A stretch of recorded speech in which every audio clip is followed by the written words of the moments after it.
I want to assure you that the department will continue to act in a manner that is consistent with the facts and the law.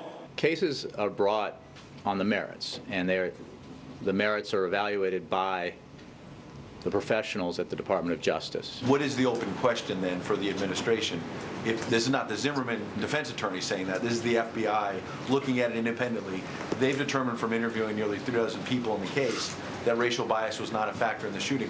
What's the open civil rights question? Well, that is a question that the Department of Justice will answer, and the Department of Justice appropriately handles these investigations, reviews the evidence, and makes determinations about next steps. That's not something that we do from here. For federal hate crime, we have to prove the highest standard in the law. Something that was reckless, that was negligent, does not meet that standard. We have to show that there was specific intent to do the crime with the requisite state of mind. Well, what was interesting here is that we saw every minute of the trial. There was nothing secret, there was nothing hidden. So for all of those who want to make this into a racial incident, an example of racial prejudice, answer this. Where was the racial taint in those hours and hours of that trial? Where was the bias? And what parts of the trial were not fair because the victim was African American? The way that these demagogues are comparing this incident to Emmett Till, who was lynched in the South half a century ago, I think is a travesty. And it's a desecration of the memory of Emmett Till, who was a victim of real brutal racism in a country that at the time had legalized racism. Here was a trial that everybody watched, and that was, without any doubt, a fair trial. I think the media's attempt to turn this into a racial incident is disgraceful, because the paradigm is white on black, except that Zimmerman is Hispanic, so CNN and others had to invent a new category, the white Hispanic. Up until now, we had never heard of that. Why? Presumably because one of Zimmerman's parents is white. Well, that also applies to the President of the United States, which means, is he a white African-American? This is an absurdity, and it's also a disgrace. The President's statement Sunday dealt with calming people down in these protests across the country, but it also had a political tinge to it towards the end. The death of Trayvon Martin was a tragedy, goes on not just for his family or for any one community, but for America. But then later in the statement says we should ask ourselves if we're doing all we can to stem the tide of gun violence that claims too many lives across this country on a daily basis. We should ask ourselves as individuals and as a society how we can prevent future tragedies like this. As citizens, that's a job for all of us. That's the way to honor Trayvon Martin. Look, I thought the President's statement was exemplary. Yeah, he tried to get in, a promo for gun control, but that's a minor offense. I mean, on the major issue of race, I thought he handled it extremely well. It was a tragedy. That should never have happened, but it was not, at least as the jury has said, it was not a criminal act.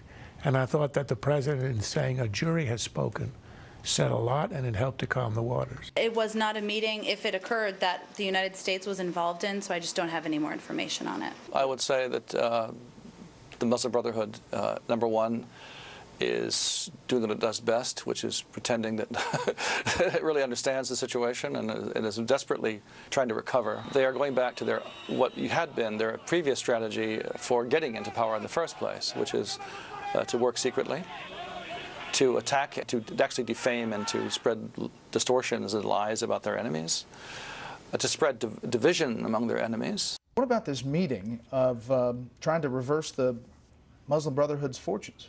It's very interesting that it's happening in Turkey, because I think that the hand of the Turks is extremely important here.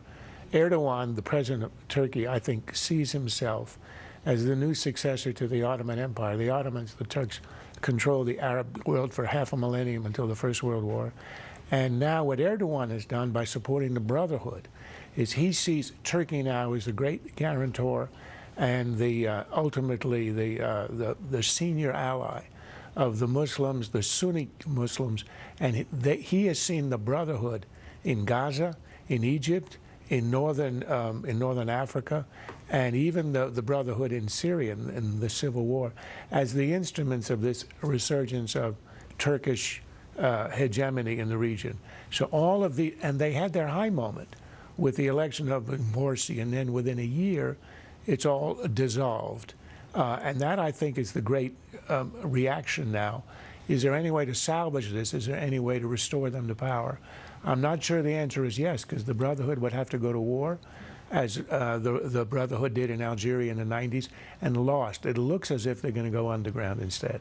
No, I think generally the Obama administration has had too friendly, or maybe it's just too fatalistic, a sense that, well, the Islamists are the only game in town, so we have to be kind of nice to them. But maybe Bill Burns showing up today is a sign that they've learned a bit of a lesson. As he said himself, time to do some things over and get them right. Right, and particularly on our part, the administration had got it wrong for a year, the Morsi administration, when it supported him. But now I think it's getting it right into quietly supporting the generals at an attempt to put together an interim government of technocrats instead.